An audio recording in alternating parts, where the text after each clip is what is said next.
wake-up call, a call for success.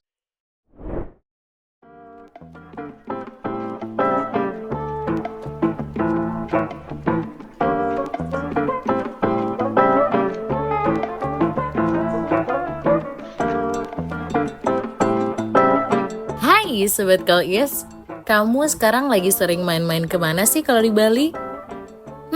Coba deh kita tebak, biasanya sih orang-orang kalau main ke Bali gitu ya, pantai-pantai udah pasti pada ke Canggu, ke Uluwatu gitu, atau ke Seminyak. Tapi kalau soal urusan pengen lihat yang seger-seger gitu, yang ijo-ijo, pasti kalau nggak ke Bedugul ya ke Kintamani gak sih? Kalau di Kintamani, kamu biasanya nongkrongnya di mana nih Sobat Kois? Ada loh satu kafe yang dari dulu, dari pertama kali dia berdiri ya, itu udah rame banget loh. Apalagi ini tuh yang punya selebgram Bali. Tahu kan selebgram Bali Nyoman David alias Nyok Aja? Dia tuh punya Ritat Kala Cafe yang ada di Kintamani. Ini adalah kafe yang menyajikan suguhan alam dan kopi yang ada di ketinggian. Ritat Kala Cafe ini ada di Jalan Raya Kintamani, Batur Selatan, Kabupaten Bangli, area di mana pengunjung bisa menikmati panorama pegunungan dan danau yang menakjubkan banget. Kalau cuacanya cerah nih, dari balkon atau jendela besar kafe, kamu tuh bisa lihat pemandangan spektakuler dari Gunung Batur dan Danau Batur juga. Dan kadang ya, ada puncak gunung lain gitu di sekitarnya. Kalau soal konsep sama suasana sih, udah pasti cozy, instagramable, dan nyaman ya. Ritat Kala Cafe ini mengusung konsep campuran antara modern minimalis dan homey juga. Dengan bagian indoor yang menggunakan kaca besar, jadi view-nya tuh keluar. Terus ada sofa kayu, sofa kulit, dan dekorasinya pokoknya kayak warm gitu deh. Cafe ini tuh jadi nyaman banget gitu loh buat kumpul atau santai barengan sama teman dan keluarga. Sedangkan kalau di area outdoor ataupun balkon, ini tuh tempat favorit buat nikmatin udara pegunungan dan panorama sambil ngopi atau makan. Ini sih cocok ya buat yang cari suasana santai sekaligus healing dari kesibukan perkotaan. Kalau menunya itu beragam banget ya pilihannya, dari kopi sampai makanan berat. Di sini pokoknya ada semua, kayak kopi, minuman lainnya, kayak non kopinya tuh juga ada loh, jus, teh gitu.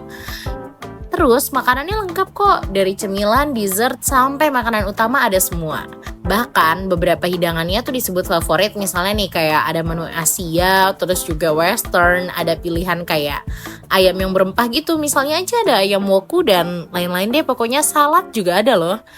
Kalau harganya sih sebenarnya terjangkau ya, sesuai porsi dan lokasinya. Meskipun kalau bisa dibilang ini tuh lebih mahal dibanding sama warung biasa. Ya iyalah, dari tempat aja udah beda kan. Jadi ya sesuai deh kalau buat traveler ataupun warga lokal yang pengen nongkrong santai tapi tetap nyaman. Untuk pelayanan dan kenyamanannya udah pasti ya, review positif dari pengunjung tuh banyak banget. Udah lihat aja di Google Maps-nya. Kalau di berbagai ulasan di banyak platform perjalanan sih banyak ya yang muji layanan di Ritat Kala Cafe. Staffnya dirasa ramah, suasana indoornya dianggap nyaman gitu. Terus ya ketika cuaca berkabut atau mendung, pemandangan luar nggak terlalu jelas tapi tetap enak gitu buat nongkrong di sini. Nah ini dia nih yang bikin dari awal berdirinya tuh semakin beken, karena owner sama pemiliknya kan ya Nyoman David nih ya, aka Nyok. Dia tuh kan influencer atau content creator ya. Kehadiran figur kayak gini nih yang ikut ngebangun reputasi dan daya tarik kafe, terutama di kalangan anak muda, traveler, dan pengguna sosial media yang tertarik buat nongkrong estetik plus kopi plus juga ada view pegunungan. Nilai plusnya sih kenapa banyak orang yang suka datang ke sini, karena beberapa hal yang bikin Ritat Kala menonjol itu banyak banget ya. Ada kombinasi antara panorama alamnya, ada gunung plus danau, ada juga suasana nyaman dan cozy baik di indoor maupun outdoornya. Pokoknya oke banget sesuai kebutuhan ya. Terus menunya juga nih, makanan sama minumannya kan lumayan lengkap ya, kayak yang udah kita ulas tadi, harganya juga masih terjangkau gitu. Ditambah lagi, kafe ini cocok buat kalangan backpacker, buat traveler pasangan, wisata keluarga, atau sekedar tempat nongkrong santai sambil nikmatin alam, jadi fleksibel gitu sesuai kebutuhan pengunjung. Tapi kalau kamu mau datang ke sini nih Sobat Kois, ada saran ya dari kita, karena popularitas dan view-nya Ritat Kala tuh bisa cukup rame banget, terutama pas akhir pekan atau hari libur. Jadi sebaiknya kamu harus datang lebih pagi atau agak siang sebelum keramaian. Jadi gimana nih Sobat Kois, kamu udah tertarik buat main ke sini? sini? Kalau iya, boleh yuk share pendapat kamu di kolom komentar. Sekalian like, share, dan subscribe channel kita. Sampai jumpa di perjalanan kita berikutnya bersama Wake Up Call, A Call for Success. See ya!